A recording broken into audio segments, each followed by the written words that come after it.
గోదావరిఖని పారిశ్రామిక ప్రాంతంలో అనుమతి లేని ల్యాబ్లు, అదేవిధంగా అర్హత లేని ల్యాబ్ టెక్నీషియన్స్ తోటి ప్రజల ప్రాణాలతోటి చెలగాటమాడుతూ ఉన్నారు. అయినా కానీ సంబంధిత అధికారులు కఠిన చర్యలు తీసుకోకపోవడంతో ప్రజలు తీవ్ర ఆందోళనలకు గురవుతూ ఉన్నారు.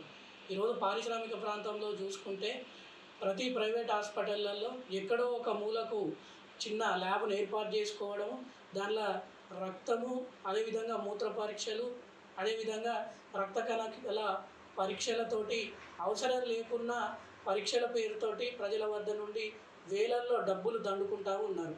కాబట్టి ఇటువంటి హాస్పిటల్స్ మీద వెంటనే అధికారులు చర్యలు తీసుకోవాలని డివైఎఫ్ఐ యువజన సంఘంగా మేము వారిని కోరుతూ ఉన్నాము.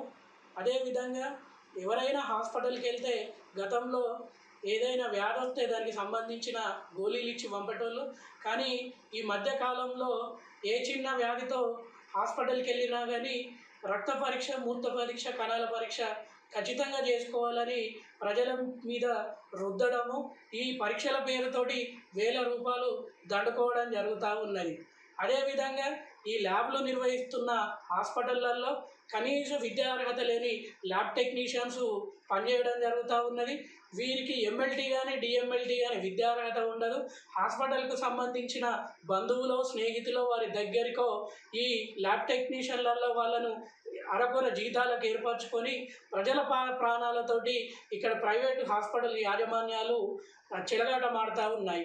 కాబట్టి వెంటనే సంబంధిత అధికారులు ఈ హాస్పిటల్స్ మీద, అదేవిధంగా ల్యాబ్ల మీద, ల్యాబ్ టెక్నీషియన్ల మీద కఠిన చర్యలు తీసుకొని అసలు ఈ ప్రైవేటు హాస్పిటల్స్లలో కానీ ఈ బయట కానీ ఉన్న ల్యాబ్లకు కనీస అనుమతులు ఉన్నాయా లేవా అనేది అధికారులు ఎంక్వైరీ చేయాలని ఈ సందర్భంగా డిమాండ్ చేస్తూ, ప్రజల ప్రాణాలకు ముప్పు వాటిల్లిన తర్వాత అధికారులు వచ్చి హడావుడి చేయడం కాకుండా ప్రమాదం జరగకముందే ఇటువంటి ప్రైవేట్ హాస్పిటల్స్, ల్యాబ్ల పైన కఠిన చర్యలు తీసుకోవాలని మేము డిమాండ్ చేస్తూ ఉన్నాము.